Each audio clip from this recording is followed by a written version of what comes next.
उधर महाराष्ट्र मालेगांव बम धमाके मामले में एक विशेष एनआईए कोर्ट ने यानी स्पेशल एनआईए कोर्ट ने साध्वी प्रज्ञा ठाकुर, कर्नल पुरोहित सहित सभी 7 आरोपियों को बरी किया। 17 साल बाद इस केस में फैसला आया। उसके बाद जज लाहौटी ने आदेश सुनाते हुए 2-2 कहा कि आतंक का कोई धर्म नहीं होता और कोई धर्म आतंक की पैरवी नहीं करता। इसी के साथ इसी फैसले में कोर्ट ने यह भी साफ किया कि इस फैसले में फेक नैरेटिव बनाने का प्रयास किया गया, यानी भगवा आतंकवाद को लेकर जो फेक एजेंडा, फेक नैरेटिव चलाया गया, अब वो एक्सपोज हो चुका है।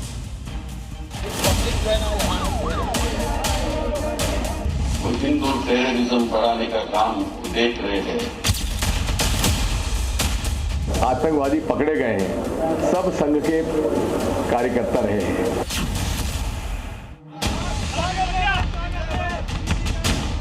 जो लोग अपने आप को हिंदू कहते हैं वो 24 घंटा हिंसा हिंसा हिंसा। भगवा आतंकवाद का fake agenda expose. Hindu terror शब्द गढ़ने की साजिश बेनकाब। हिंदू धर्म को बदनाम करने की स्क्रिप्ट फेक। 17 सालों का लंबा इंतजार और भगवा आतंक का नैरेटिव ध्वस्त हो गया। ये भारतीय जनता पार्टी हो या आरएसएस के हो, उनकी जो ट्रेनिंग कैंप है वो हिंदू टेररिज्म बढ़ाने का काम देख रहे हैं। इस पर भी हमारी बड़ी कड़ी नजर है। हिंदू आतंकवाद का जो फर्जी शब्द गढ़कर सनातन को बदनाम करने की साजिश रची गई, वो साजिश अब बेनकाब हो चुकी है। भी हिंदू धर्म वाले आतंकवादी पकड़े गए हैं, सब संघ के कार्यकर्ता रहे हैं। झूठ की दुकान चलाने वालों का सच सामने आ चुका है। फेक नैरेटिव की फैक्ट्री एक्सपोज हो चुकी है। और जो लोग अपने आप को हिंदू कहते हैं वो 24 घंटा हिंसा हिंसा हिंसा, नफरत नफरत नफरत, असत्य सत्य असत्य।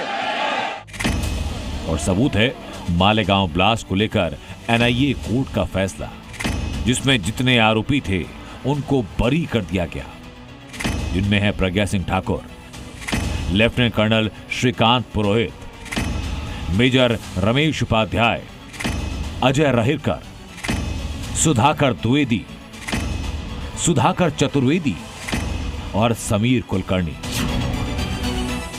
इन सभी को इस पल का 17 सालों तक इंतजार करना पड़ा।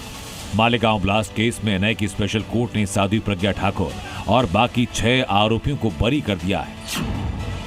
फैसला सुनाते वक्त कोर्ट ने एजेंसीज पर सवाल उठाए और कहा कि केस में कई अहम बातें साबित नहीं हो पाई। कर्नल पुरोहित के घर आरडीएक्स मिलना साबित नहीं हो पाया। कर्नल पुरोहित पर बम बनाने का आरोप साबित नहीं हो पाया।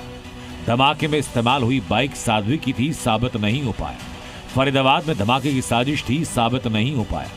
7 आरोपियों के खिलाफ पक्के सबूत, किसने बम प्लांट किया और धमाके के लिए पैसे कहां से आए। सभी आरोपियों को बरी किए जाने को भगवा आतंकवाद वाले झूठे नैरेटिव पर एक जवाब माना जा रहा है।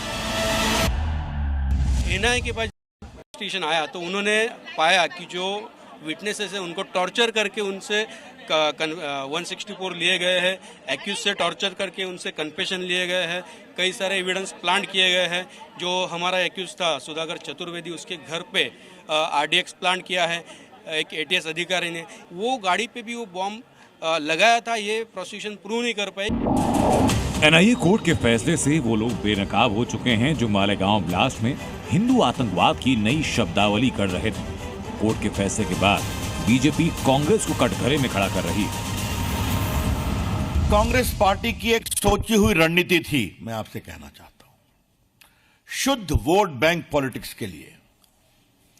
It was a well calculated conspiracy of the Congress party for share vote bank politics. अब मैं ये चाहती हूं कि पी चिदम्बरम, दिग्विजय सिंह, राहुल गांधी, वामपंथी, समाजवादी और कांग्रेस पार्टी के वो सब नेता जो भगवा आतंकवाद शब्द को गढ़ करके उसको सत्यापित कर रहे थे, आज उनकी चौराहों पर खड़े करके कौन सी सजा होनी चाहिए? ऑब्जेक्शन था कि हिंदू टेरर ये सब should not have been used, और ये एक कम्युनिटी को अपीस करने के लिए ही कांग्रेस ने किया था। आज ये और एक बार एंडोर्स हुआ। लेकिन एक बड़ा सवाल अभी भी बाकी है कि वो लोग कटघरे में कब आएंगे जिन्होंने इन लोगों के बहाने भगवा और हिंदू धर्म को बदनाम करने की कोशिश की। ब्यूरो रिपोर्ट, जी मीडिया। जी न्यूज़।